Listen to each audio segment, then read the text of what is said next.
Hello, beautiful people. Happy Wednesday. It's so good to see you all back here again. As you can see, I don't have John or Benson. I have a beautiful lady next to me. Hi. How are you? Hi, I'm good. How are you? Good. For all of you who don't know Eva, she is a baddie-preneur, as you can see. Eva, do you want to introduce yourself for the people who don't know you or haven't seen you on socials or to the moon? Yeah, so if you don't know, I'm an OG student of Jamil's. I've been around since September 2020. Um, I've done like two podcasts with him. I help in the community. When I first started, I was doing like the whole driving for dollar thing, hated it, was planning on quitting wholesaling. Saw a Jamil ad, decided to call him. I think my rep was Oscar. Oscar brought me on, told me all about it, fell in love with the program, fell in love with Jamster. He's my bestie. And yeah, here I am crushing it in the wholesale game, all thanks to that guy. I love it. I love it. So, wait, so you said you started driving for dollars and then you were like, "Oh my gosh, I'm going to quit this." And then you joined Astros. hmm Like, what were cuz I know we have a lot of new people, like newer investors watching. So like what were some hurdles that you overcame and like how did you overcome them? Oh, so I think just like everyone else, I started with YouTube University, right? We all go there, we check it out, we see what we can learn. Jamil wasn't as big back then as he is now, so unfortunately, there wasn't as much Jamil content to absorb as there is now. So I was just absorbing everybody, which means that I was just trying every strategy under the moon. I tried the driving for dollars, did that, pulled the list, did the cold calling, and I just didn't like direct to seller. It was really hard for me to talk to people who were like, "How'd you get my phone number? Who are you? Why are you calling me? I don't want to sell my house." I was new, so I wasn't very good at my numbers yet. So, of course, they were like, "Forget you. I know I want $1 million for my house, and you're offering me not enough." And I'm just like, "I don't know. I'm sorry." Yeah. And towards the end, I mean, I ended up getting a deal. I got it too high, but I still did make 5K, which isn't, Oh, yeah, it's good, but it like off market, you think that like you make like a boohoo amount of dollars off market. Sometimes you do, sometimes you don't. On that deal, I made pretty average. It wasn't like I made $50,000 on one deal. No, it's not what we all hear that on YouTube, right? We're all like yeah. 50,000 on one deal. That's not what happened. I made 5K, but still, it was 5K more than I had. And Yeah. at the time, it was 2020. The world was going crazy, and I had lost two businesses Wow. because of 2020. So this was like the do or die moment. And that was proof of concept, but I hated the experience. So I was like, shoot, man, like I don't enjoy this, but it made me money. So so I'm like at a turning point of like, do I keep going or not? What do I do? Yeah. And so I was really torn. And that's when I started seeing Jamil's ads and I was like, is there another way to do this? Am I missing something? There is another way. There's another way. I love it. That's awesome. But I mean, 5K for like a learning experience and to find something Right? that brought you to where you are, I think that's freaking dope. Like Yeah. a lot of people can live really nicely on 5K a month, believe it or not. It paid those bills that I was behind on, so I Yeah. can't complain. There you Now, now I make more than that sometimes, and sometimes I make less. It depends on the deal. But either Yeah, way, like I now have it down to where it's consistent. beautiful. That's so Yeah. awesome. Um, Yeah. so I see people are rolling in. Guys, let us know in the chat where you are in your investor journey. Like, are you a beginner? Are you in the middle somewhere, like taking action and not quite getting the results you want, but getting results? Or are you over here where you're like, I'm good, I got good deal flow, I'm just here to connect in the chat? Let us know. But we got a Mm. another beginner. Cool. Ooh. So Cool. we're beginners. I like it. I Yeah, like it. you're at We're the gonna right. blow your minds. Yes, you got it in the middle. Cool. Beginner, Perfect. no deal yet. Beautiful. Let's hope after this we can help you get your deal. So Eva, For the beginners, what is wholesaling in your words? Break it down for us. Oh, and in my words, so to make it very simple, wholesaling is literally the definition of itself, which is assigning a contract. Literally, you're giving the rights of one contract to somebody else. You're just that middle person giving those rights away for a profit. That's it. Very, very simple. So a lot of people ask me, how do I wholesale with no money? Oh, easy. You don't need any money. So, I mean, if you want to invest in like a bunch of programs, of course, you're going to need to put a little money towards that, right? But if you absolutely positively had no money, there's sites that you could look for houses on, like Zillow and Redfin. Now, are you going to get as great of data on those sites? No. Um, Chucking up $97 for something like Privy is not going to be that hard. I mean, I'm sure there's something that you could sell or someone you could borrow or maybe cut a lawn, something. There's some kind of hustle you could do to get that $100 every month to just pay for Privy. But, once you do that, it's going to pay you 10 times back. And you're going to get deals a lot faster and a lot easier because you have a better system and data. And Zillow's great. It's fantastic, but it's not what the pros are going to use. Yeah. So it's going to be a little bit harder to get a deal. It might take you a little bit more time. Yeah. Yeah. But that's the beauty of wholesaling. You can just learn from people like Eva, people like Jamil, like everybody, all the seasoned investors in Astro, and you can literally start doing this yourself. Um, Mm-hmm. it's harder to do as an island, but you can do it. It is possible. And that's the beauty of what we're going to show you today is tomorrow, go and apply this and apply it for the next 30 days and see what your seeds bear fruit. That didn't really make sense. Yeah. You know what I mean? You know what I mean? No, it did. It did. And you're right. And it's just like taking one little step at a time, right? Just one little step. So you're going to learn some stuff today. Don't let it overwhelm you. Take it one step at a time. Get privy. Go find a house. Make a call. And even if you don't do it right, it's okay. You have to build muscle every step of the way. So you'll do a couple calls, then it'll feel comfortable, and then you'll get better with your numbers, and it'll turn into a domino effect, and it'll be great. And you don't need any money. Like I said, the $97 for the privy, simple. And then credit doesn't, no one's ever going to ask to see your credit. They don't even really care about your whole name. I mean, it's Yeah, guys. nothing like that. It's more of you guys thinking like you're full on buying a house when in reality, you're not. You're not really buying a house. So you don't really need the credit. You don't need the money. You're just forwarding paperwork to someone else, basically. Yeah. So, Dash asked in the chat, how do you assign a contract signed with a realtor for an on-market property? Same way you would do it with the off-market property. So when you get a contract with an agent, you're usually going to get a state contract. If you do this directly with the agent, they're going to give you a state-approved residential purchase agreement. And on that agreement, somewhere in the stipulations of the contract will be a clause about assignment.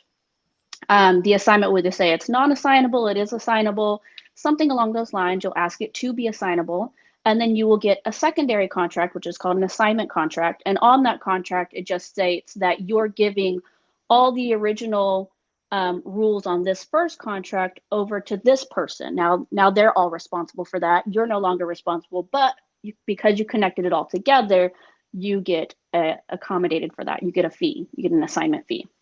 So it's very simple, just like off market, no different. It's just a little bit more professional when you're doing it with an agent. Everything is more state approved. Yes. So as long as you have that and/or signs that clause, you can assign Mm-hmm. on over to your buyer. Beautiful. I'm trying to understand this question from AG. How do you push an agent to present an offer without damaging a potential relationship with that agent? So I'm guessing like, how do you give a low ball offer or low ball? I think what he's saying is so how do you push an agent to present an offer? So I think what he's saying is yeah, probably an agent, he gave the agent a lowball offer and the agent said, yeah, no, we're not going to send it over or something like that. Technically, the agent does legally have to present your offer, especially if it's in writing. You can ask them to provide you with a document that states that the seller denied your offer. We ask for that little rejection letter all the time in order to make an agent do their job. But there's no way to do it without them being kind of PO'd at you, right? Because they don't like that you're making them do their job. If they don't want to do their job, they don't want to do their job. And now you're making them do their job. So they're not going to be happy about it. But that's the only way to make them do it, so that you have proof that they presented it to the seller. Other than that, they sometimes will have a document that states that the seller has already come to an agreement with the agent that they will not accept any offers under a certain price. So that is another document that they can show you proof of, that, you just kind of have to take the no on that one. Awesome. So we have some deals that Eva recently just closed or is closing. So both of the ones that I was going to bring up are two that I'm working on now. But behind the scenes, Em and I kind of chatted a little bit, and we thought that you do learn a lot through messy deals. So we thought maybe we'll ixnay one and talk about one good deal and one messy deal, so that you can see that sometimes it's easy and sometimes it's a little bit of a headache. Yes. So, I guess Bonita is one that kind of just fell into my lap and has been easy, it's going to close, and I just haven't really had to do anything. Yeah. So I had an agent that I did a deal with, I want to say at the beginning of 2022. Should we pull it up so they can look at it too? We can look at it, yeah. I don't know how to share my screen on here. Yeah, so at the bottom you'll see present with the little screen and the plus sign, and then share screen. Do you see it? So no, I have mic, cam, chat, more, and under more it says comments, settings, cancel. Really? Mm-hmm. No share screen? I don't have share screen. Or I have leave. Leave. No, don't leave. No, I don't want to leave. Oh, if you have share screen, I can give you the address. Yeah, let's do that. Okay, you continue on with your story. I'm gonna pull up Privy and log into my account. In the meantime, guys, while I do this and you listen to Eva, I have a sweet little discount for you. So you can sign up with Privy and apply what we're showing you today, tomorrow, and we can take some action and get some deals together. Okay, Eva, go ahead. Okay, I mean, you guys could even start tonight if you wanted to, right? So I had a deal with an agent. This was back at the beginning of 2022, I would say March, so about a year ago. She brought me actually, I found the deal on Privy and on Zillow, on market. I reached out to her, made an offer. They thought my offer was too low. They came back to me about 60 days later, took my offer. And since then, I've continued this relationship with this agent. This agent has brought me a countless amount of deals since then. Doing deals with her is always super easy. She knows how I work. It's really easy every time. So this deal that I have right now is one from her. It's 4860 Bonita Vista, if you're ready, Em. Okay, cool. I was just looking at the email you sent me to and popping it in. In Tampa cool. or Vegas? Vegas, Las Vegas. Okay, cool. So it's Bonita Vista Street, Las Vegas, Nevada. Okay. So this property is quite large. Square footage wise, it's around 2,500 square feet. Yeah, 25. It is a house. It's tucked behind those bushes. But it's on 2 acres of land, which is not that normal for the neighborhood. However, we think that we can get ARV around 800 or more if we can get the land split and build a second house on it, because most houses over there are about half an acre to a quarter of an acre. So it's a decent house in decent condition. Obviously, it's a little bit of a time capsule, could use some updates, but it's a great house. We got it sold within the first 48 hours, I think it was, maybe 72 hours, because we got it only for 500,000. So we got it pretty low. And this one just fell in my lap. She just brought it to me. She said, hey, I've got these people that I'm talking to. I'm about to list their house, but before I do, what are you thinking? And so she sent me the details. I looked at it. I said, oh, the whole 2 acre thing, I don't know. So I sent it over to a buyer who I just met, who told me, he's buying everything and anything because he's got a lender who's given him about $25 million in lending and is letting him pick up almost anything. So I've sold this guy 2 deals now because he really is just picking up anything. So I sent this over to him and I said, well, what would you do with this? What do you think about this? And he says, can we split the land? And I said, let's see what the city says. So he's trying to get all the permits to split the land, but worst case scenario, he doesn't. He still got it at a good enough price that he could just flip the house and sell the house on a big piece of land. So that's where we're at with this. And that's a done deal. It's sold, it's closing in, I think seven more days. I think it's Thursday next week. What are we on, Wednesday? Yeah. So Thursday next week. Sorry, I don't even know what day it is. Entrepreneur life. Right? Every day. I'm working all the time. I don't even know what all the days are the same over here. Every day is today. Okay. Right. So that one, that one's easy. There's no complications to it. This guy's got 2 different exit strategies that he's exploring. No matter what, he wants it. It's sold. EMD is in. We're closing on it. And it didn't even go on market. It ended up staying off market the whole time because I got it as a pocket listing. So, and I've done multiple deals with the agent. It's been like super easy with her. So sometimes it can be so easy that you don't even have to do any work. But then there's other times when it's not that easy. Was she an agent where it just came naturally and like the relationship just grew, or like was it hard to like get her as one of your VIP agents, or how did that relationship building process look? So at first it was hard because, right, I made an offer on that first house with her and she was like, no way, you're too low.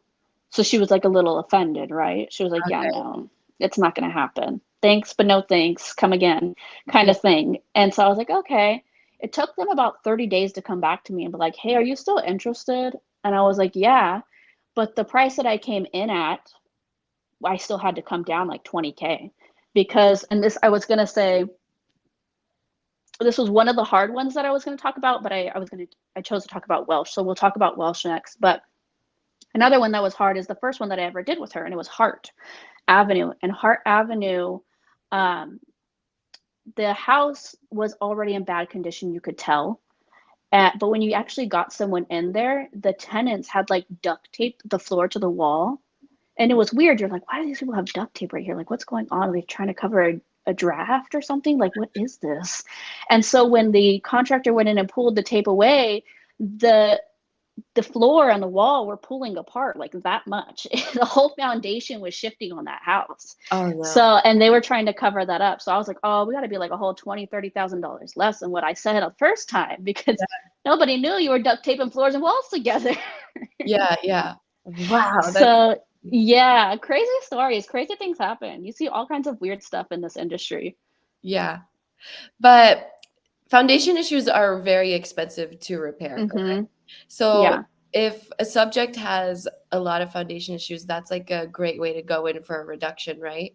Huge. And if you can get someone in there to just like, if you can get a contractor in to say something, sometimes they'll go for free. Sometimes you pay them like $100 and they'll write you up an entire quote or whatever. So this one guy I have a pretty good relationship with, and I've hooked him up with a couple of my buyers, so he goes for free. And he'll just write me random quotes for stuff that'll help me with my negotiations.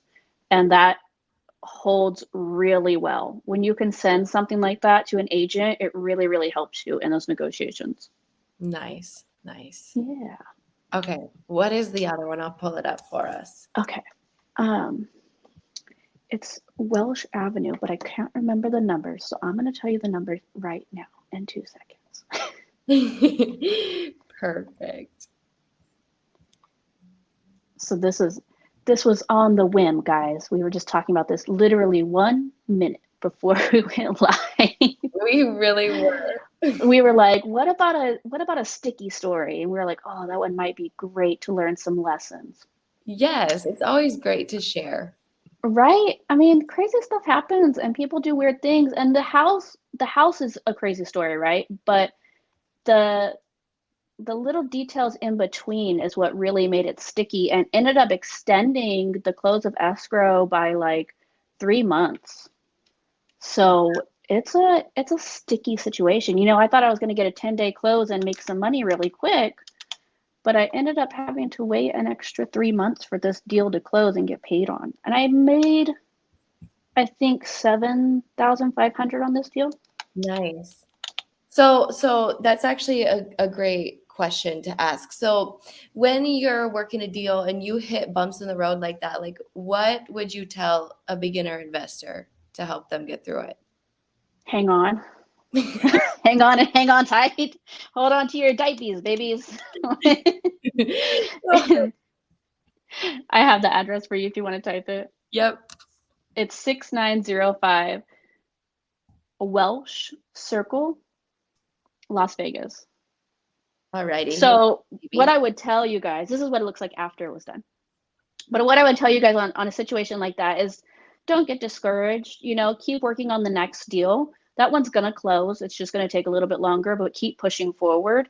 And then you know what? The snowball's going to roll and you're going to have one giant payday. There we go. Right? It's going to be awesome. So this is after it was flipped. Yes, this is after. So if you look at that little weird room over there, if you go back to where all the sliders are. Yeah. So this guy, he bought this house, right? And he decided to move his entire family in, which was cool. But then he also decided to move in like a bunch of college students. So he turned a 3-bedroom, 2-bathroom house into like a 9-bedroom house. Oh, wow. So that garage, it was like 3 little individual apartments. Yeah. They were like, oh my gosh, you can see the doors. Yeah, so they were like little studio apartments. Inside the house, he had taken that little room with the sliders and that was just like an open patio. He turned it into a bedroom. He turned all the other rooms into bedrooms and then like all the other open spaces into bedrooms. He added an extra like of course it's a 2-story house, but there was supposed to be like an opening spot where you could like look over the stairs, and he just like put a floor there and added another room. And like Wow. This house was a mess. So of course, like the house was crazy. Just the house itself was crazy. But then this guy didn't disclose this to anybody. He had solar on the house that was not paid for. So we found that out through title. Wow. That we also had to assume the solar loan. So wow. Assuming a solar loan is not that easy. They won't let a business do it. They'll only let, at least this company wouldn't. They won't let a business do it. It has to be done in a personal name. So the buyer had to do it in his name. He had to get approved for it. Then he had to assume the loan. It was a huge process. And then, of course, the company takes a long time to process all this paperwork. So they're like, okay, we're taking it out of this guy's name, putting it in this guy's name. Is he approved? Is he not approved? Huge headache. And of course, the seller knew nothing. I don't know how much I owe. I'm not going to pay anything. It was all up to us. Of course, our buyer was not happy because we sold this house within, I'm pretty sure, 48 or 72 hours. That's usually our timeline. We usually sell our properties pretty quickly. Nice. So this was sold like that really quick. But then once we found out about the solar, our buyer, of course, was not very happy. He wanted the seller to accommodate somehow, take some of it from his profits, pay something, like somehow not completely make it all his responsibility. If the seller wouldn't do anything, we had to convince the buyer that it was still going to be a great deal, which we got it under contract for 190, this property, and he bought it from us at 201. Nice. And then I did a JV deal. This was a JV deal with Keighley, Las Vegas. Heck yeah. Yeah. So, and then of course you see here, he sold it for 300,000. So he still made a nice little penny on it. And the solar situation got worked out, but because of that, it took us, I had it under contract in October of 2020 when I first started on market right after taking Jamil's course. And we didn't close this until like the beginning of January 2021. Wow. That's insane. Right. So hindsight, looking back, is there anything that you could have done differently to make this less of a messy transaction or find anything out sooner? Or it was just one of those things where it was all going to happen? I'm sure that there could have been some public records or data somewhere that I could have pulled that would have told me that this guy had solar on his house. Whether it would have been public records from, public websites, from the county, because you have to pull permits for that kind of stuff. So, Yeah. or whether it would have been on batch leads, something like that, possibly could have even been listed on Privy in the property details that this house had solar. So if I had been better educated or better experienced in this, I would have seen that it had solar and been like, hey, is the solar paid off or what's with the solar? But I didn't know. I was just winging it. Back in 2020, it was the wild, wild west. And I was just making offers everywhere, just like any other beginner. It's okay. We fall forward. And look at guys, I still made a paycheck and I'm still doing it 3 years later. So just get out there. How beautiful is that we can get paid to learn? Right? I There we love go. it. I learned so much and they paid me $7,500 for learning all those things. That's not too bad. That's not bad. Right? I'm not complaining. I was like, hey, this was fun. Let's do it again. Yeah. Guys, I go liked ahead it. and keep your questions coming in the chat. Um, Eva, do you find buyers on Privy? I do. I only find buyers on Privy. I mean, Yeah. not only. I do sometimes go through the title company or something like that, get those hookups, but 95% of our company buyers come from Privy. Yeah, I was gonna say, this is why I love Privy because you can literally see that this house was renovated and you can go Mm-hmm. down and find all the details down here Yep. on If who. you scroll over, you'll see. You can show it. I don't care. Look at guys, Bunny Goat Solutions. Ta-ta, gold nugget. Write it down. There we go. Write it down. That's a Yeah, buyer. so Privy is the jam for that. AG asked, how many offers a day?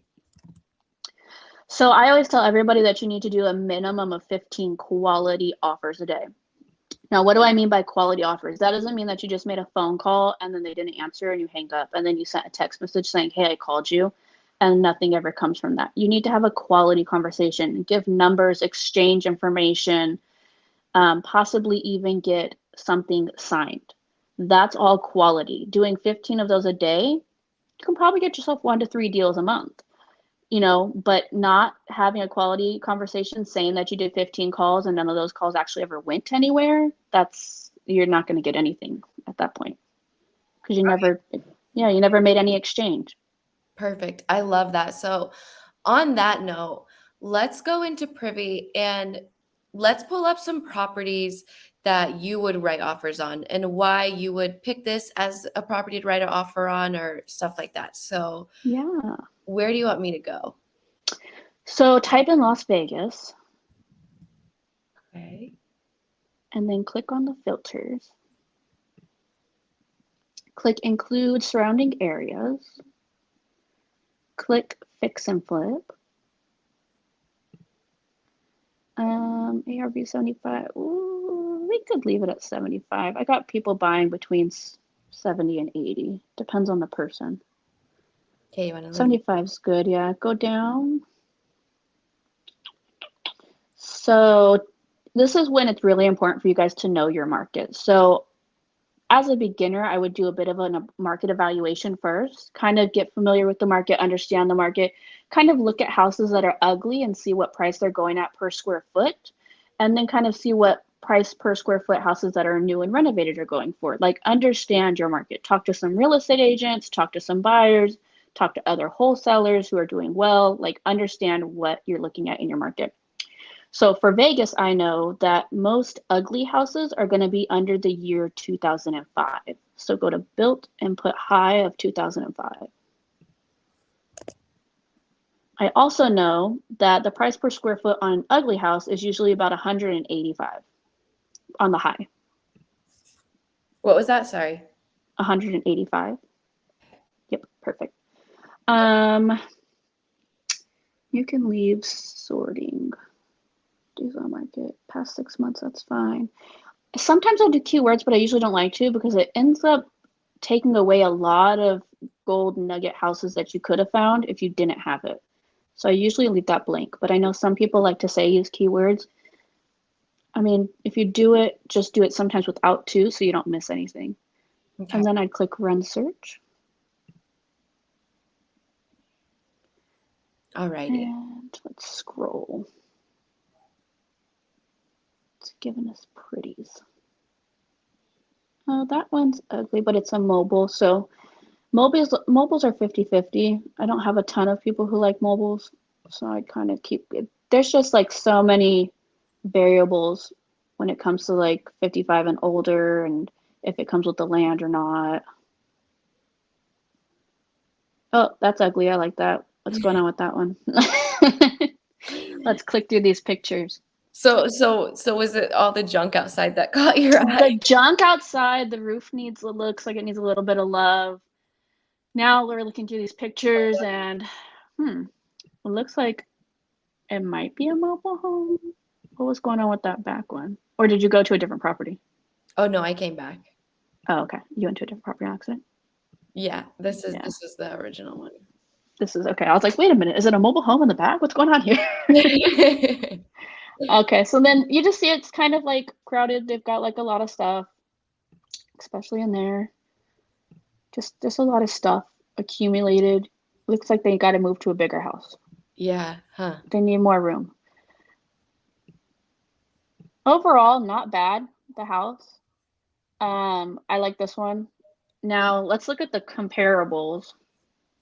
Alrighty, we'll scroll on down.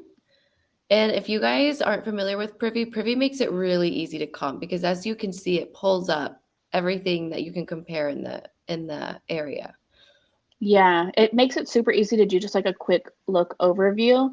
So like looking at the little white square, that's our subject property. But if we look around at the other properties, it looks like the highest sold in that neighborhood is 334. And yeah, click on that house. Let's see what it looked like. It doesn't look like it was renovated or anything. So yeah, exit out of that one, go back to our subject. How about that 318 over there? Yeah, what's going on there? Again, not completely right, but they updated it to kind of give it a better look. So it kind of makes me think that they're probably a little high, but not that high because that house is move-in ready. The other one, I don't know what's going on with that other one. That sold for 330. Do you want me to go back? Yeah. Yeah, that one that sold for 334 looks like it wasn't that renovated, but some reason it sold high. But that was in the summer of 22. That was at the peak of the season. So that's why. Wow. Yeah. Guys, back then houses were flying. Now our market has changed. So things are moving a little bit slower, a little bit less. But it doesn't really affect us as wholesalers. We just have to take that into consideration to understand what our buyers are going to want and how we need to shift so when they shift so that we're not missing out on making money. This one, not really that updated. So I would say that if I was to do a full on, yeah, that one's fully updated. Sold for 307. It's a 3217. We're at 3218. So yeah, I would say that these guys are probably high. Yeah. We're probably going to need to be quite a bit lower. How long have they been on market? 17 days. Okay, so they haven't been on that long. They might just need a little bit more time to get a realistic expectation of where they're going to sell at. So I don't think we're too far off, but I think we're going to need to be at least 50 to 80K less, depending on, I would need to do, so I love comping on Privy as well for a quick comp, but I like to do a deep dive comp on Zillow because Zillow I have like a little bit more where I can control the map a little bit better of my drawing. So I draw some really ugly squares. Some really ugly, very specific squares on Zillow with my iPad. So I get real dirty with it. So at that time is when I would do a better comp of this, but I can already tell they're probably a little bit too high. But they haven't been on that long. So right now might be the sweet spot where I can convince them that, hey, you've got some feedback from some other people, like, look, this is why they're saying what this number is. I will do a whole breakdown when I talk to agents based on the square footage of the house and what I know the average cost per renovation is per square foot. I'll do the math with them on the phone. I'll break it all down and be like, I'll even send it to them in an email and be like, hey, look, guys, like, this is why everybody's coming at you with this number. I can tell you why. I can send a contractor in there to point out even more stuff. Like, let me show you why this is happening. Let me give you knowledge and help you understand, and tell me, like, what you guys think. You guys don't want to sell. You're not that motivated. You do want to sell. You understand. You don't understand. Like, let's have a quality conversation. And that's kind of what I mean. Well, when I'm saying you need to make those 15 offers a day, is those kinds of conversations need to happen, and you'll be able to get deals no problem. But if you're just like, hi, I like your property and I want to make an offer, and they're like, okay, what's your offer? My offer is 189. And they're like, no, too low. And you're like, okay, bye. Nothing's going to come of that. You're building a muscle, though. You are working that Yes. muscle of getting the courage to call, but don't count that as one that's probably going to become a deal, because it's probably not going to become a deal. So you're working there, you're getting there, but that one, I wouldn't count that one as your 15. It'll come though. Just keep going. It'll come. Yes, yes. So bottom line, call. Just call, because even if it was like that, it's okay, because you're going to get comfortable, and then eventually you'll be like, hey, I really like your house on Wilson. I'm an investor and I'd be willing to buy it cash today. But the listing price is a little high for my taste. What can you tell me about the property? What's going on? And they'll be like, oh, the seller wants 280 because they owe 280. Totally understand. I could see how they're in a little bit of a tight spot there. What can you tell me about the roof? I see the roof is looking a little rough. Some love could go into this property, but it has great potential. Well, the roof, I mean, that's going to need a whole new roof. Oh, a whole new roof, and they want 280? Yeah, I know, I understand. Yeah, I don't know that I can make that happen for them. How else can I help them? That's when you're having those quality conversations, and they're like, oh, okay, you could help them by and sometimes they'll tell you, well, I mean, 280 isn't exactly what they need. And then you're like, oh, tell me more. And then they start to spill some information. That's when the good conversations happen. When they start talking. Mm-hmm. Belisario asked, what's a good place to start to get info on what renovation would cost? You can Google it. So if you go to Google and you type in your city and then average cost for renovation, you'll get a lot of websites that will come up and give you some information. I think right now I would go 55, 65, 75. So for heavy, I'd go 55. Or no, sorry. For heavy, go the opposite way. 75. For medium, 65, and for light, $55 a square foot. That's what I do in Vegas. And then in Florida, I go a little bit lower because it's a little bit cheaper in Florida. But I still stay a little bit high so that I have that wiggle room for my assignment. Okay. How do you deal with tough and rude agents, or just move on to the next? I think that one's more of a mindset thing. Like, I get that they're tough and rude, but I feel like if you were in a certain mindset, you wouldn't be as affected by it, so you wouldn't really care.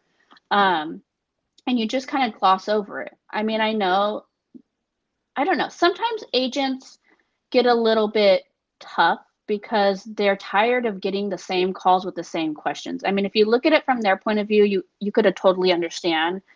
And so try to make yourself a little bit different from the rest. There's a lot of other wholesalers out there, and some of them stay and some of them go. Not everybody stays a wholesaler. Some of them decide to do other career paths because they decide they don't love real estate as much as you do, but you decided you love real estate. So just be kind to those agents and try to maybe make yourself a little bit different in your conversation style that would make them feel a little bit better. I mean, I've had a lot of rude agents. There's a guy that I make offers to all the time, and he tells me, stop texting me. Your offers are always too low. And I tell him, okay, Greg, sorry, but if I see another one, I'll text you again. I'm just honest with him. I'm sorry that you don't like my offer, but I'm gonna text you again when you post another one. I mean, one day, Greg, we're gonna do a deal. What Jamil says. He's always like, don't take them off their list because they're rude or like they say, like if These they, are people, yeah, they have bad days. You have a bad day. I have a bad. I'm sure there's people who have called me and I'm like, hello, and they're like, hi, and I'm just like, what do you want?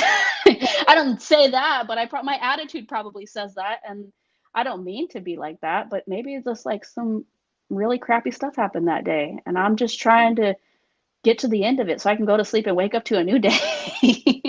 yeah. And Andrea said, agents are nowhere as near as bad as direct to seller, in my experience. Agreed, 100. And that's why I love working with agents because it's a very business to business conversation as opposed to a business to consumer conversation. Exactly. Sorry, I was reading our next No, question. you're good.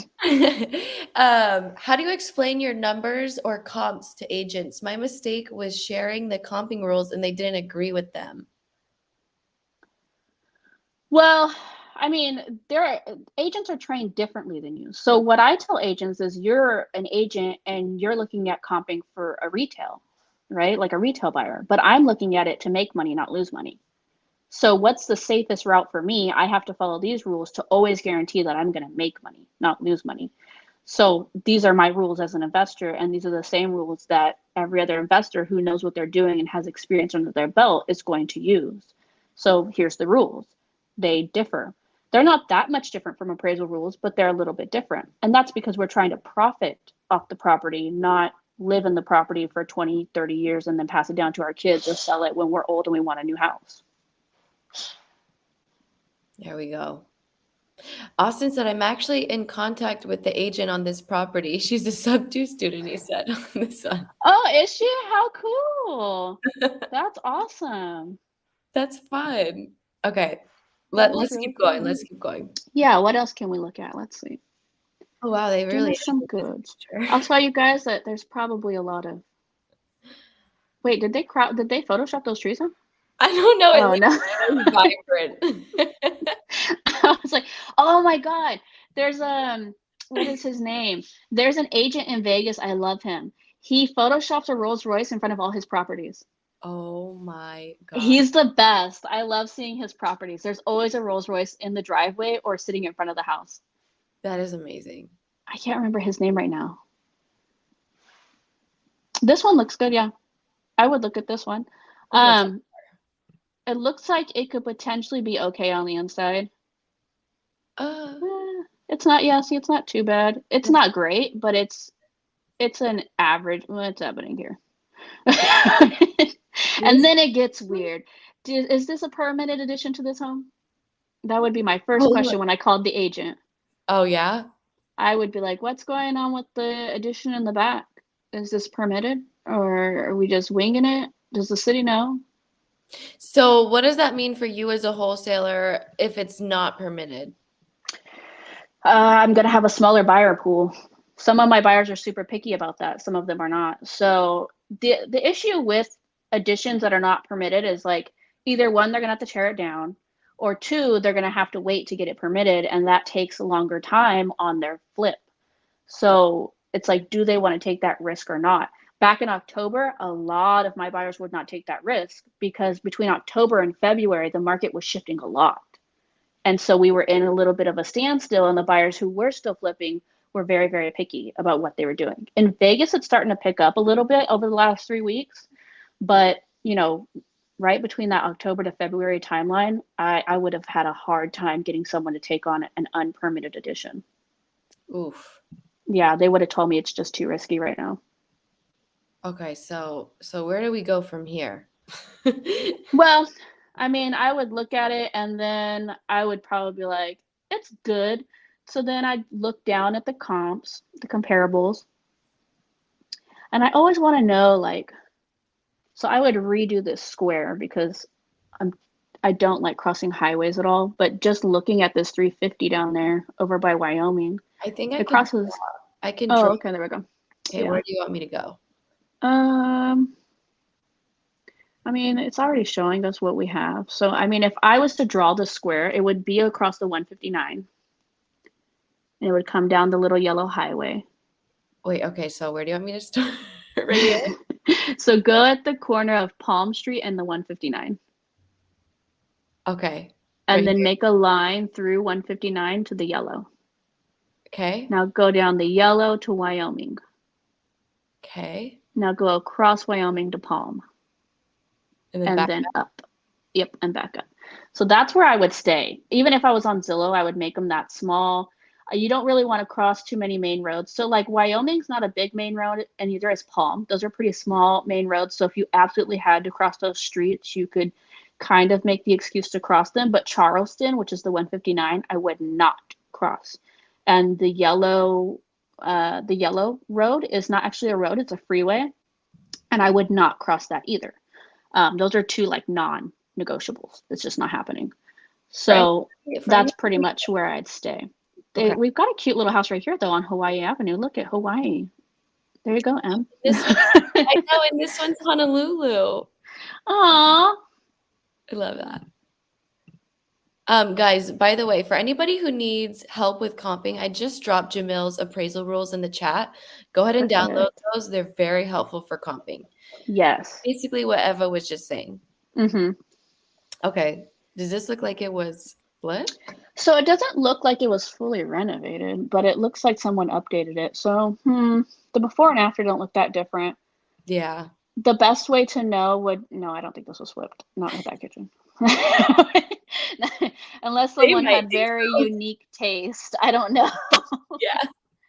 I don't know. That's one's going to be a hard sell.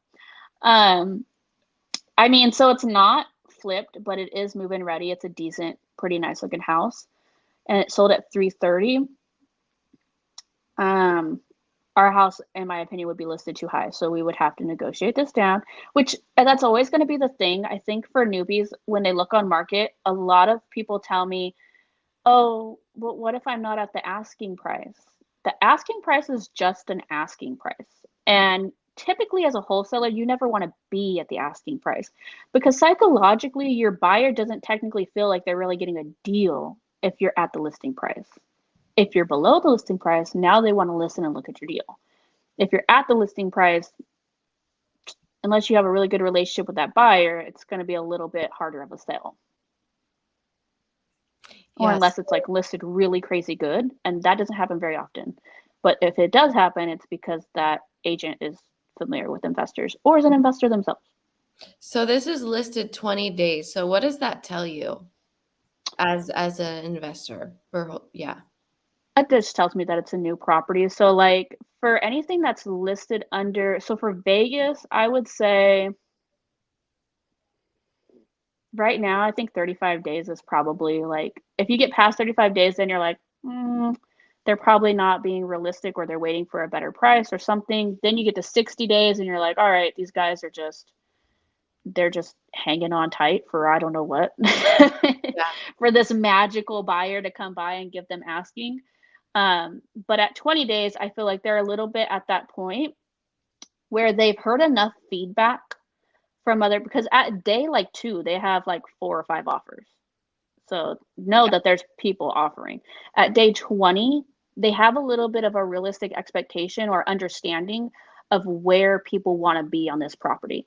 So at day 20 to day 40, I would say is probably your sweet spot of swiping this up if it wasn't already swiped up. Because they've seen it. They've seen all the other offers. You should be coming in probably around the same. And, if you can talk the best game, you'll be the winner. I wanted to go back to Elizabeth's question because she asked, how many phone calls does it take to get to 15 quality offers a day? You're probably looking at like 50 phone calls. And I would say 50 phone calls to like 50 to 75 phone calls. And that's a lot of phone calls, honestly. But I'm going to count a lot of those phone calls being ones that don't answer you, that go to voicemail. And maybe some of those are a repeat phone call because you're really trying to get this person on the phone. We tend to see as a company a lot of response from email. email and text, and then we'll get them on the phone. For some reason, agents respond really well to email and text, and I think that's just because that's how they're trained when they go to agent school, and how they communicate with other agents. It's often through email and text message. So I think if you can catch them through email or text and then get them on the phone, you're going to have a better conversation and probably save yourself a little bit more time. Darren and a couple people in the chat are asking, what Reno numbers do you use for Florida for light, medium, and heavy? Oh, renovation numbers? Yeah, sorry. Sorry, I was so confused. I thought you meant like Reno, Nevada. I was like, wait, Oh, what? no. Renovation. So what was the question again? Reno numbers for Florida, for light. So 35, 45, 55 for Florida. 35, 45, 55. 35, 45, 55. All right. That's what I use. Do you think should we show them a call? We could, yeah, we could call somebody. Do you guys want to see a call? What time is it on the West Coast? Should Eva get on the phone? It's 4:52. So if they're 9:05, we got them for 8 more minutes. We'll use my Vegas number. Yes, let's do it. Let me pull up the Vegas phone. Guys, I have 3 phones. A Vegas phone, a Florida phone. Yes. And a personal phone. She has 3 phones. She's not even talking Google Voice. No, use Google Voice though. No, for real, use Google Voice. Don't have 3 phones. 3 phones is ridiculous. Guys, this is next level. Holy moly, Emma. Holy moly. I was using 3 phones when I was solo YOLO. Now my team uses we use a lot of Google Voice, and we use a lot of Twilio. Twilio's for the texting. Yeah. All righty. Wait, so which one are we gonna call on? Or should we go back to the permit one? This one's the permit one. So yeah, I mean, this is probably going to be an interesting conversation. Yeah, you tell me. Honolulu Street. Yeah. So here's I'm gonna teach you guys a cheat sheet right now. Okay. Oh wait, go ahead, go down. Is that the agent's? So usually on Privy, they'll have, see how it says the agent phone number and the name? Typically, this is the brokerage phone number. This one? Yeah, so typically one of these, well, they got 2 different numbers. So listing agent direct phone number. Oh. So in Florida, sometimes they'll have that and sometimes they won't on Privy. So if Privy doesn't have it, I'll go to a site called Compass. Compass is very similar to like Zillow or Redfin, and they will tell you the agent name and phone number. So just a heads up in case Privy doesn't have it. But they always have. Is this their number? I think that's the agent's number, yeah. Yeah, because this one's the list office. So this one's the brokerage number. So anytime you call this other number, the list office number, that's the brokerage. And you can just ask for this agent's name and then they'll forward you. And then they'll give you the agent's number too. But obviously you have to go through that firewall first in order to get to the agent. And if you don't want to talk to people, you could just go to Compass. I'm one of those people. I'm like, I don't want to talk to nobody. I'm going to go to Compass and then just call the agent. Does Compass work all over? For every? Oh, cool. There you go, guys. Yeah.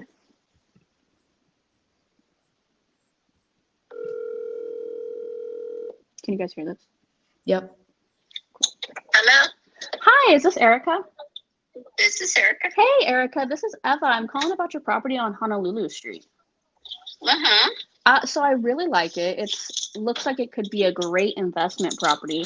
I am curious, though, what's going on with the addition in the back? It is permitted. However, it's they're not going to finish it. We're selling it as is. Okay. And as a matter of fact, it's really going to be going into short sale. So they don't really have that much equity or wiggle room for much. Okay. So are you guys for sure going into short sale? That's already a done deal? Yeah. Yes, we're going into that. As a matter of fact, she just signed the addendum and everything. So we're gonna start the process. Okay. All right. Is there any other information you can give me on the property while we're on the phone? I know that you're going into short sale, so I don't think that I would be an interested party, but yeah, I guess that's kind of it. I mean, if it's going to short sale and she already signed the paperwork for that, there's no saving it. Yeah, no, not really. That's the route that we're gonna end up going. Okay. All right. Well, thank you. Do you happen to have anything else that's like this? Not at this particular moment. No. No, I don't. Okay. Well, if I send you my name, will you save me in your phone and give me a text anytime you get something that looks like this? Absolutely. Perfect. Absolutely. I love anything that's kind of like, needs some help, needs some love, TLC. We do quite a few flips in Vegas, so we take on like, at least 3 to 5 at a time. Wonderful, wonderful. I'll keep you in mind. Send me the information. I'll be more than happy to do that. Awesome. Thank you so much, Erica. Have a great day. Thank you. You as well. Bye. Bye-bye. So for those of you who don't know, as wholesalers, we can't do short sale. Go watch Jamil's video on how someone went to prison for 17 years. So anytime someone says short sale to me, I'm like, I'm out. I watch that video and I'm like, bye. I'm too cute for jail. I need my energy drinks. I will make it. Okay. She needs her 3 phones. Mm-hmm. I need my sushi. It's not gonna work. Yes, but guys, I want to point out, like, so this one was a dud. Yes.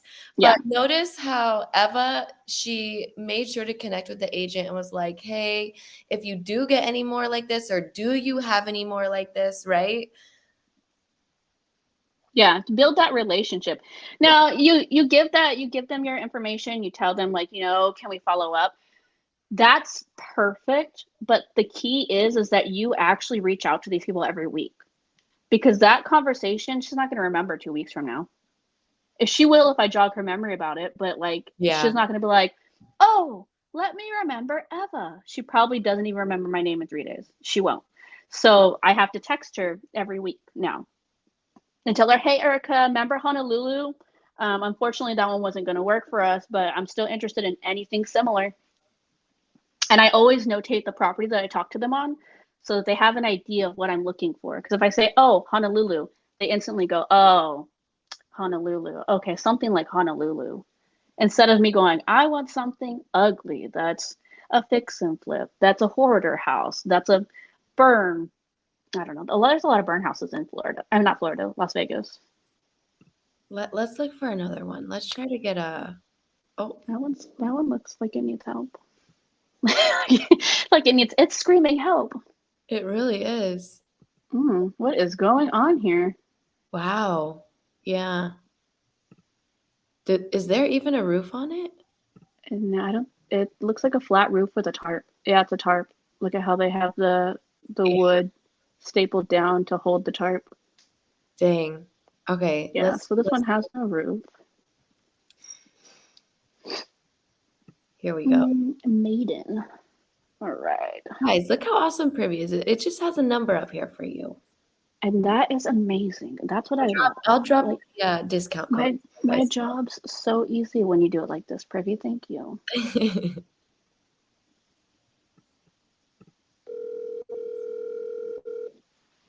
Hi, this is Mo. Hey, this is Eva. I'm with Hero House Buying. I was calling about your property on Maydell. Yes. Okay, so I'm definitely interested in it as a flip, but it's looking like it needs a lot of love from these pictures. So I'm wondering if I could gather some more info. Yeah, so in terms of a flip, if I'm being completely transparent with you, we had nice handful of investors come by. The home does have foundation cracks, and it's missing a roof. So that's just tarp on the roof. Yeah, I noticed that. Yeah, we deemed it as like a total teardown at the end of the day. Okay. What's going on with the second building in the back? What was that? What's with the second building in the back? It's kind of like a shed that they put up. Yeah. Okay. So you guys are deeming it as like a full-on teardown then? Yeah. I mean, look, by all means, you can definitely come by the house and check it out and, do your own assessment of it on the inside and everything like that. But just so you know, quick heads up, I don't want you to waste your time or anything like that. No, we're familiar with teardowns and foundation issues. That's nothing that scares us away. We had a property on Hart Avenue over there that was also similar. They had foundation issues and the floor was pulling away from the wall, and it was a pretty big deal, but it wasn't anything that we couldn't work with. Obviously, I'd want to send a contractor in there to look at it a little bit deeper to see how bad the foundation issues are. But what is the seller kind of looking at with getting rid of this property? Are they realistic on price because of the foundation issues, or are they pretty stuck on their asking? They're pretty stuck on their asking because they feel that it's a redevelopment opportunity, and I see it as well, right? But that means someone will be purchasing it for the land value, only, primarily at least. So their kind of number that they want to be around is 240. Okay. Right. So that's about that, really. I mean,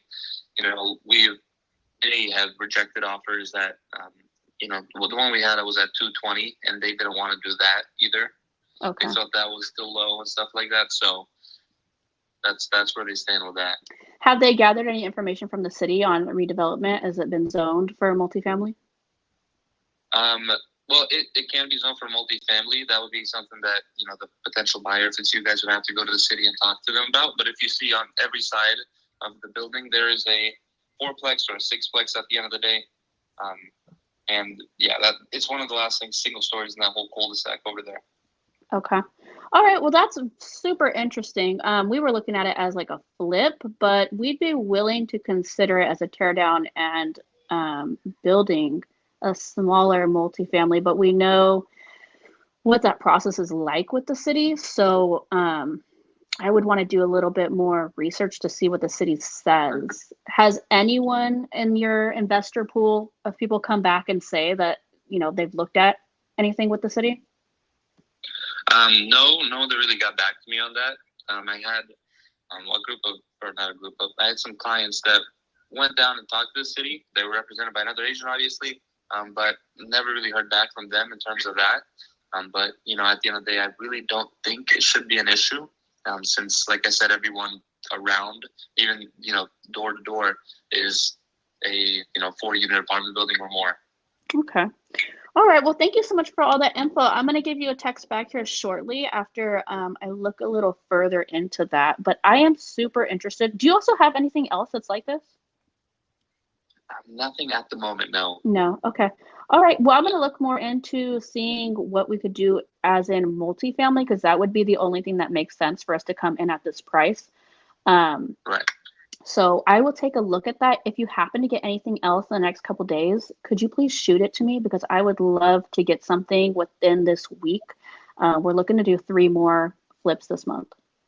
Okay, sounds good. Yeah, I've got your number here and everything like that. And in terms of creative financing, they are willing to accept creative financing on this house. Oh, okay. Nothing more than like a 5-year term. Just a heads up, they are a little bit older in age, so that kind of makes sense for them. But like a 5-year term, that's something that gets them close to their list price within those 5 years. That makes sense. Yeah, that does. No, thank you for that. Yeah. Okay, I'll take that into consideration as well. Thank you so much. Of course. Thank you so much. We'll stay in touch. Thank you. Bye-bye. Bye-bye. Dang, guys, you better be taking notes. She is so good on the phone. Thanks. It's been a while. I have a whole Right. team now, guys. And so my team usually does all this stuff, and they do a lot of communication through email. And typically, I'm just a firefighter now. I love Usually, I just come in and I'm just like, hey, everybody calm down. We're going to get paid here. We're not losing this deal. That's so good. That's usually what my everyday looks like now. I don't really do calls as much as I did in the beginning, but sometimes I get that itch where I miss being in there, I love that. It's a little bit addicting. So from that call, where would you go from here? So I would actually talk to a couple of my buyers who are into development, see their thoughts, and I'd also do some research with the city myself. I would call the city real quick because honestly, guys, a quick call to the city, they'll tell you some information really fast.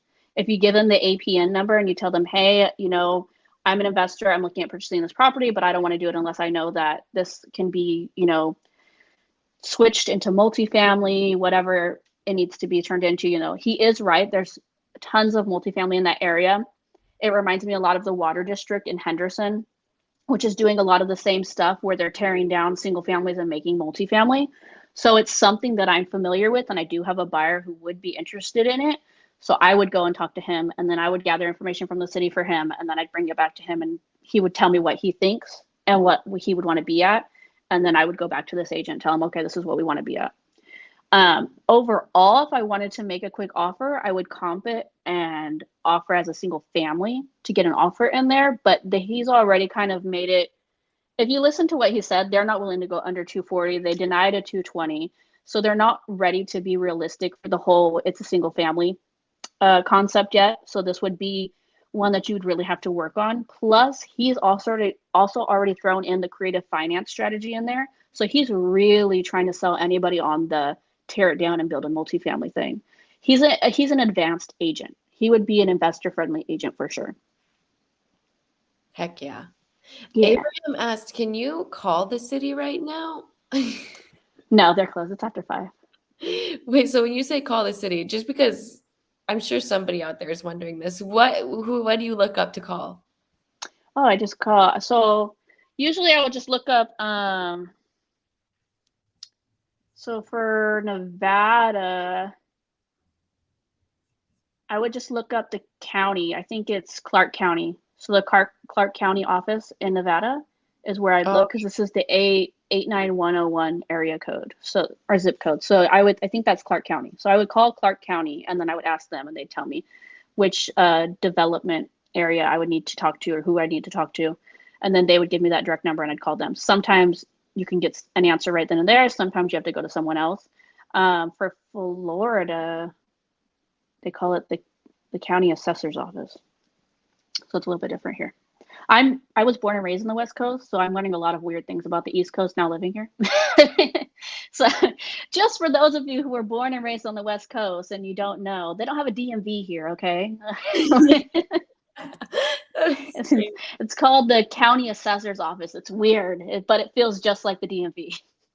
Oh my goodness. S. Karina asked us, what system are y'all using? I love that you asked that. We are using Privy, and I have a discount code for you. So you can get 20% off your first month, or you can get a discount on the annual, and you do get a 30-day money back guarantee. So you should just sign up, use the code, put into action. I'm going to ask Eva some action steps for you guys to do for the next week. Put into action what you're learning and do it for the next 30 days and see what type of results you get. You probably won't even want to cancel. But with that being said, go ahead and put questions in the chat. We're going to do 5 more minutes of Q&A because we got to let Eva get on with her night. But I know that was a quick hour. We had so much fun. I know. It went by. Eva, so for our viewers, what do you recommend them doing for the next week or the next 30 days?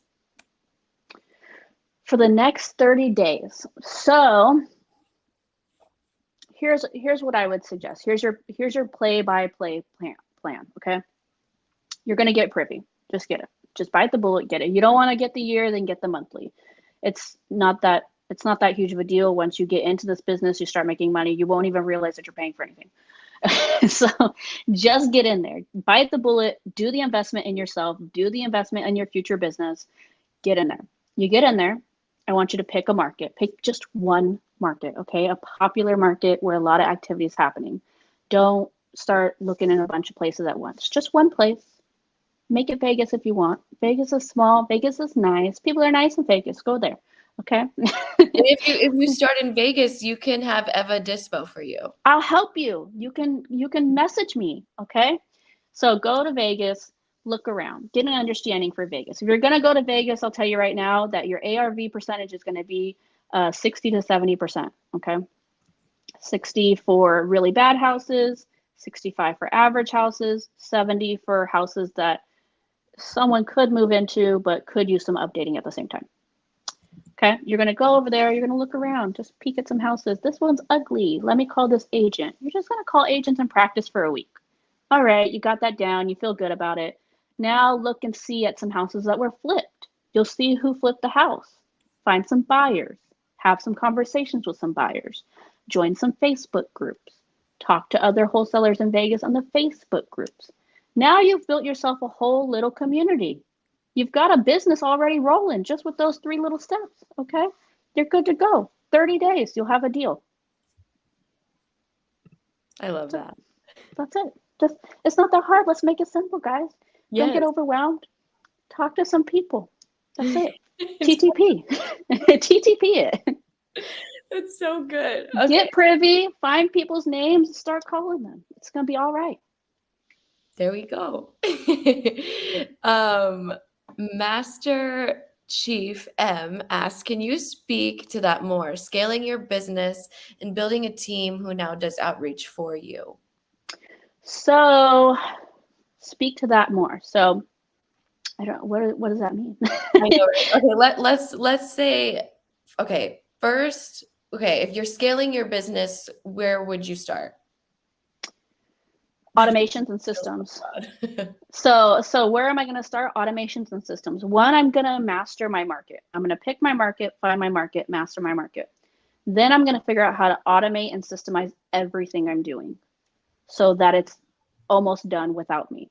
Then I'm going to hire a VA to do it so it is done without me. And then I'm going to repeat the process and I'm going to redo it in a different market every 90 days. There you go. I'll give you guys a gold nugget. Here's my system. It's you go, you find your market, you understand your market, you study your market. You find your buyers, you understand the market from their point of view. You find your agents, you build relationships with your agents, you get them locked in. Then you go and make offers on deals. Then you systemize all of that, you hire a VA to take over, and then you move into your next market. But you need to be making at least 30K in that one market for like 2-3 months consistently before you move into the next market, because that means you have a system and your system's working and it's down, and then you move into your next market, and then you keep growing as big as you want to be nationwide. I think the big takeaway there is she said make 30K, and after 3 months of that, then look to expand. Like, don't make 30K 1 month and then go, oh, I need to build a whole team, right? Don't. And you don't need, if you systemize it correctly and automate it correctly, you really don't need more than 2 or 3 people on your team. Nice. Antoine asked, how do you find a property owner that's under an LLC? So I'll tell you right now, listen to this, write these steps down.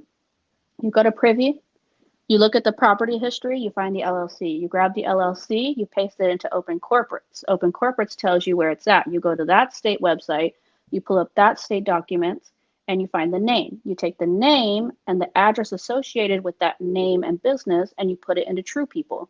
And ta-da. That was your process. That was kind of fast, guys, but don't worry. You'll be able to watch the replay. Rewatch this and then watch that 3 times and write it step by step and then do it. And then you're good. And I put the links to Open Corporates. So that's where you'll take the LLC from Privy, put it in there. Then you'll take the agent's name, right? The registered. No, so I just do the registered agent's name. Yeah. Register agent and True People search with the city, and then you'll get numbers there. The registered agent is not going to be the agent on the property listing. The registered agent is the name of the individual with the business, not to get that confused. Okay. I know some newbies are like, the agent? What is the agent? No, not the agent. I'm sorry, guys. No, it's okay. And that she was on point. That's exactly what that says. It says registered agent. How many hours on average do you work a week? Right now, I don't work more than 12 with my team. Really, it looks more like 4. It gets smaller and smaller. Wait, did you say you work 4 hours a week? It's between 12 and 4, depending on how many fires I got to put out. But I'm telling you, a lot of my stuff is, I'm just a firefighter now. I'm just like, everybody calm down. Yeah. And they do a lot of emails and texting. We're implementing a lot of ChatGPT stuff. It's all automated. Like my system pulls data from Privy and then creates an individual file for each property. The team gives it the green light. The system starts sending offers and follows up automatically every 3 days without us touching it. So it's insane. Yeah, that is insane. I just dropped the Privy code for you guys again. Logan really wants to know what your favorite Dunkin' coffee is. Logan is an OG follower of mine, and Logan's talking smack right now because Logan knows I hate Dunkin'. You're a Starbucks gal. I'm a Starbucks girl for life. That is so funny. Okay, I want to find one more great question. Okay, Okay, so this is about negotiation, but I'm going to reword it a little bit. So, do you have any tips on negotiating price? My tips for negotiating price are honestly just logic. I'm a very logic person. I'm a very nerdy person. I'm a very numbers technical person. So when someone tells me that no, they don't like that price, I usually have all the data in front of me to tell them, well, that's nice, but here's the facts. Like, your property is about average to heavy renovation condition. It's about this much per square foot. That means that it's going to be this price. I want to make this much in profit. I usually break all that down in front of them. And at that point, they're just like, and I'm just like, and go ask any other investors. They're going to tell you the same thing. I like logic. I like numbers. The math don't lie. That's what I tell everybody. The math don't lie. Here's the math. Plain, and I can't make this up. It is what it is. Yeah, I hear Jamil say that a lot. Like, just bring them to reality, right? Yeah. Let them see the reality of the situation. Be nice about it. Yes. Yeah, be nice about it. Don't be like a Karen or like a know-it-all and like a I know better than you kind of attitude. Like, be nice, be kind, and be helpful. And, just tell them like, hey, yeah, like, this is how much this is going to cost. This is like how much this is going to be. I mean, if you don't believe me, ask a contractor. I can bring you my contractor. You guys can have a convo. Like, And another thing too is like making yourself kind of like an authority, or not an authority, but like well known. Like what you're doing kind of thing. Like an expert is what I mean. Yeah. And the way that you can do that is like you might not, as time goes on, you didn't technically flip any houses, but you did flip a house. You had a partnership in that. You had a part in it. You were part of that whole transaction. You made it happen. So because of that, you kind of flipped a house. So if you have old houses like I do, Welsh, I have all the before and after pictures of Welsh. I will send Welsh to an agent and say like, like I do properties like this. Like this is something I've done in the past. And that kind of makes you seem more legit to them, more of an expert. Like, oh, she's telling me all these numbers, and this is a before and after of a property that she did, and maybe this person knows what they're talking about. Okay, I just found one more really great question, and then Yes. we're gonna let you go, I promise. Okay. No, you're good.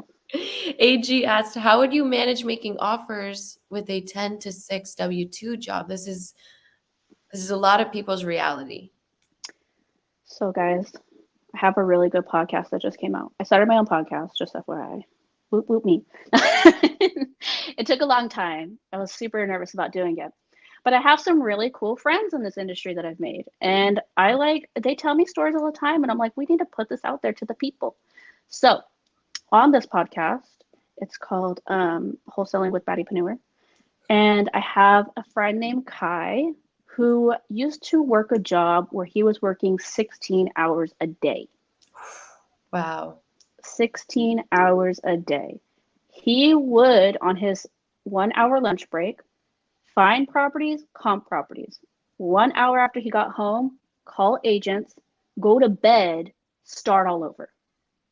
Wow. That was literally his reality. He did that for a couple months, finally got a first deal, was able to quit that job. And now he makes about $50K a month, I think, with wholesaling consistently.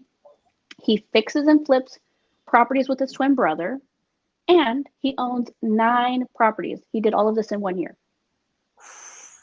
So he started by just doing 2 hours a day. 2 hours a day. Wow. 1 hour of his lunch break. And this is something we talk about on that podcast, is we talk about like, look, guys, look at your iPhone. Look at your screen time. Yeah. How much time were you on your phone? When you could have, was that time you looking at properties and calling agents? Or was that time you scrolling TikTok? And I'm not going to get on you for scrolling TikTok. I scroll TikTok for like 3 freaking hours, okay? But I've earned it. I worked really hard 12-hour days to get to where I'm at, so I can scroll TikTok for 3 hours. At this point, I can do that and not feel bad about it. Okay, guys. Everyone is asking for your info. So here's the link to Eva's Instagram. Yeah. And here is the link to her TikTok. So you guys better connect with her. You better get privy tomorrow, start making Yes. calls in Vegas, lock something up, and connect with her, and she'll dispo it. And you can Yeah. I'll help you, no problem. Let's do it. You make money, I make money, let's make money. There we go. There we go. And I'm down. I'll drop the discount code for you guys again before we close out. But wow, Eva, this was fun. I know, this a lot was of fun. This was just a girls' night. It was so good. A girls' night with the whole internet. Thanks, Jamil. So good. But I think you guys got a lot of value from this. I learned a lot from Eva. You had a lot of really great tips. So thank you for spending this hour and 20. Wow, we went over. Thank you for spending this time with us and just giving us your knowledge. We really appreciate you. Yeah, this was fun. No problem. I hope you guys do get privy. Please do get privy. Invest in yourself. Go out there. You just spent an hour and 20 minutes with us. That means you're serious. If you sat here and you watched this, don't get yourself an analysis paralysis. Go buy privy and start by making little baby steps. Make those phone calls. Get moving. Message me on IG. Let's do some deals. Let's make you some money. That's it, baby. That's it. Baby. All right, guys, we're out of here. We will see you, or I will see you. I'll definitely bring Eva back. Don't worry, because I know you guys are going to miss her. But I will see you guys, same place, same time, next Wednesday. Okay. Yeah. Bye.